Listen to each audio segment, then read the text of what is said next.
Hello students, I am doctor Raju Sharma. आज का हमारा टॉपिक है भारत में कृषि। वास्तव में कृषि भारतीय अर्थव्यवस्था का मुख्य आधार है।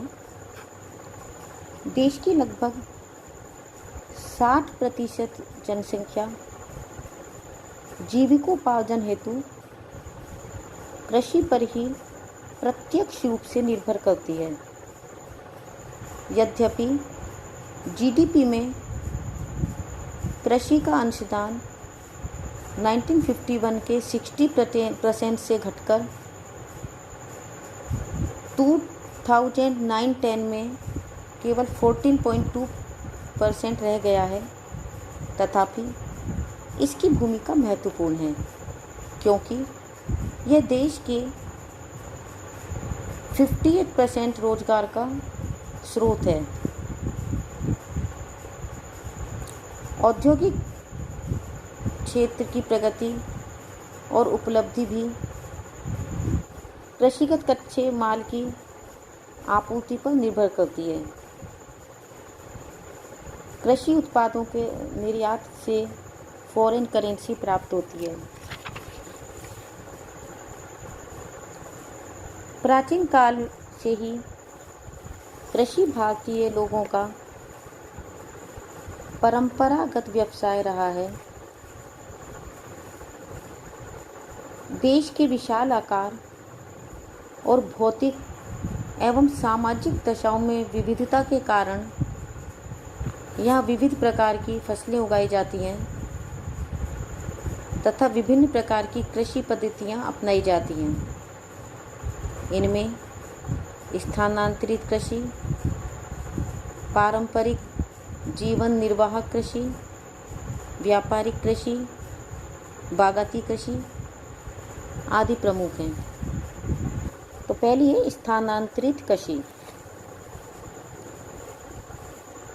स्थानांतरित कृषि प्रमुख रूप से असम, मेघालय, नागालैंड, मणिपुर, त्रिपुरा, मिजोरम, अरुणाचल प्रदेश, ओडिशा, मध्य प्रदेश, छत्तीसगढ़, झारखंड तथा आंध्र प्रदेश में जनजातियों द्वारा की जाती है।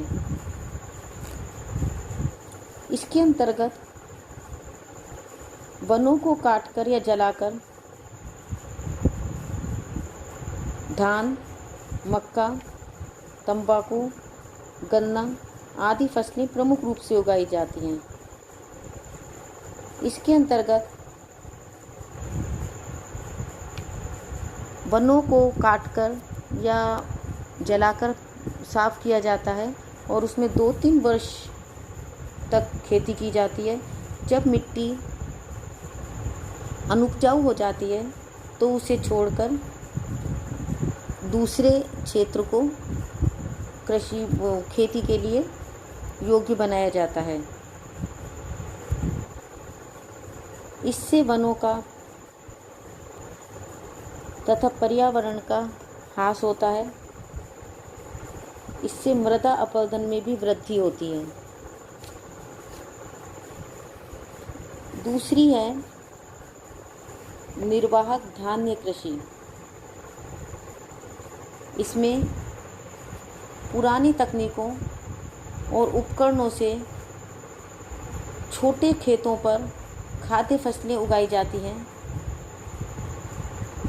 इस कृषि में निर्यात के लिए बहुत कम बचत हो पाती है। कृषि उत्पादन बहुत कम होता है और कृषकों में निर्धनता और ऋणग्रस्तता एवं निम्न जीवन स्तर सामान्यतः दृष्टिगोचर होता है। तीसरी है व्यापारिक कृषि। पंजाब, हरियाणा तथा पश्चिमी उत्तर प्रदेश में सुनिश्चित सिंचाई की सुविधा वाले क्षेत्रों में व्यापारिक कृषि प्रमुख रूप से की जाती है। इसमें कृषि की नई तकनीकों, सिंचाई सुविधाओं, उन्नत बीजों, रासायनिक उर्वरकों, कीटनाशकों तथा नए कृषि उपकरणों का प्रमुख रूप से उपयोग किया जाता है।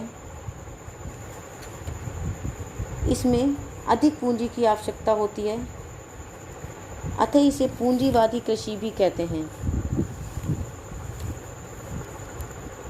बिक्री तथा लाभ के लिए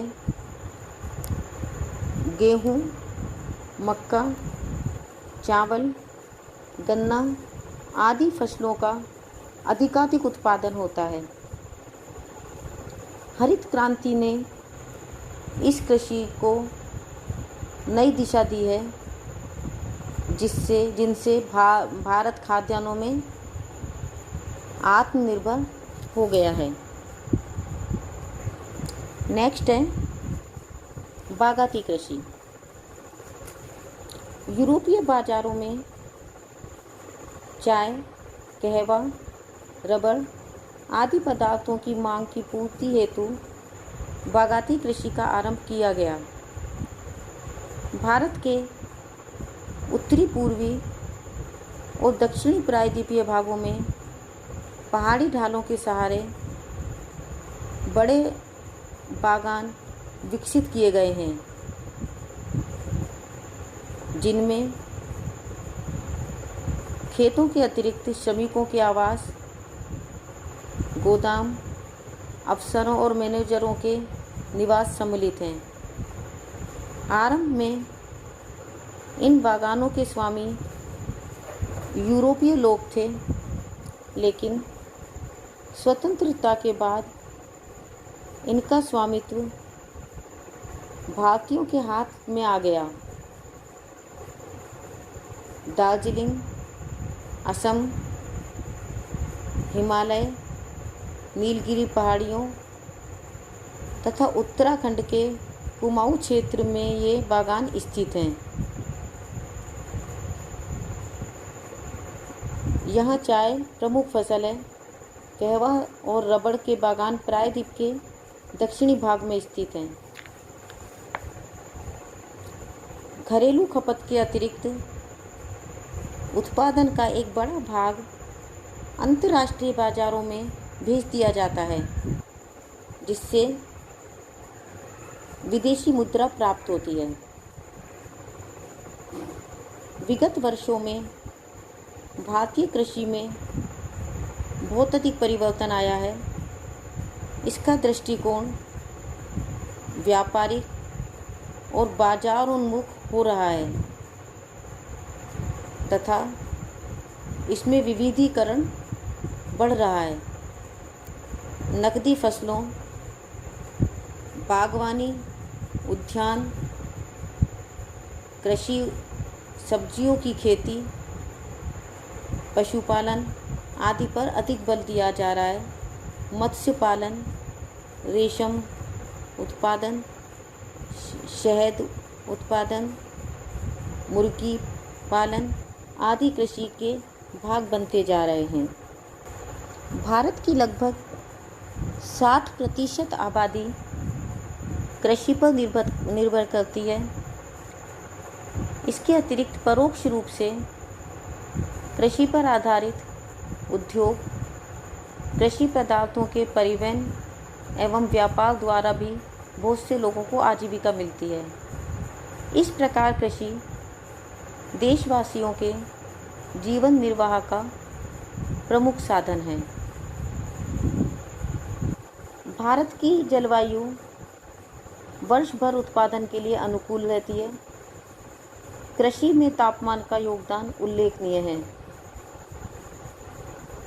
भारत में जलवायु की विविधता के कारण उष्ण, उपोष्ण तथा शीतोष्ण कटिबंधीय सभी प्रकार की फसलें उगाई जाती हैं। देश की कुल आय का लगभग 15% भाग कृषि द्वारा प्राप्त होता है। भारतीय कृषि में खाद्यान्नों की प्रधानता रहती है।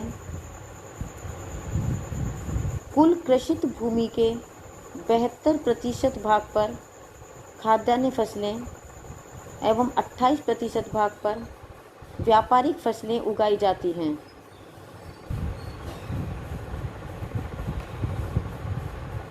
चीन के पश्चात भारत में ही विश्व का सर्वाधिक सिंचित क्षेत्र पाया जाता है। अधिकांशतः देश में एक वर्ष में 2 फसलें यानी कि रबी और खरीफ की फसलें होती हैं।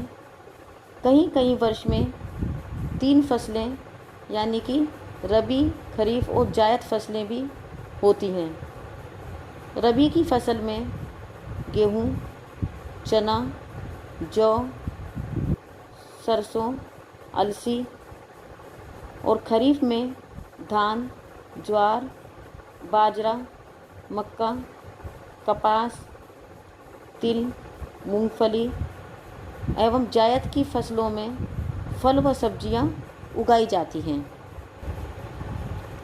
जनसंख्या की भारी वृद्धि के कारण प्रति व्यक्ति कृषि योग्य भूमि का क्षेत्रफल घटता जा रहा है। कृषि जोतों का आकार छोटा है। भारतीय कृषि में पशुओं का विशेष महत्व है। यद्यपि यहाँ देश की केवल 4% भूमि पर ही चारा फसलें उगाई जाती हैं। इस तरह से यहाँ की कृषि में चारा फसलों की कमी है। भारत में कृषि कार्य अभी भी कई जगहों पर पुरानी व पिछड़ी विधि से किया जाता है। निर्धन किसान मशीनों और आधुनिक यंत्रों का प्रयोग कम कर पाते हैं। आज भी बैलों तथा लकड़ी के हल से खेत की जुताई का व्यापक प्रचलन है। उर्वरकों का भी प्रयोग कम होता है। भारतीय कृषि की कई समस्याएं हैं, जैसे खेतों का आकार छोटा होना, निर्धन किसान उत्तम बीज नहीं खरीद पाते, घटिया व सस्ते बीजों के प्रयोग से उत्पादन कम होता है। भारत में खाद तथा उर्वरकों का प्रयोग कम होता है, जिससे भूमि की उर्वरता या उत्पादन शक्ति धीरे धीरे कम होती जाती है। देश की मिट्टियों में नाइट्रोजन की विशेष कमी पाई जाती है। इसके अतिरिक्त फास्फोरस और पोटेशियम की भी कमी रहती है। सिंचाई सुविधाओं की कमी, भूमि अपरदन, कृषि रोग, पूंजी की कमी,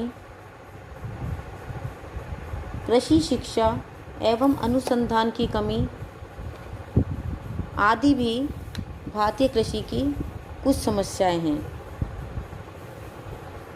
तो इस प्रकार से बच्चों आज हमने भारतीय कृषि की विशेषताएं और प्रकार और भारतीय कृषि की कुछ समस्याओं का अध्ययन किया। नेक्स्ट टाइम अन्य तथ्यों का अध्ययन करेंगे। तब तक के लिए a very happy learning and have a good day. Thank you.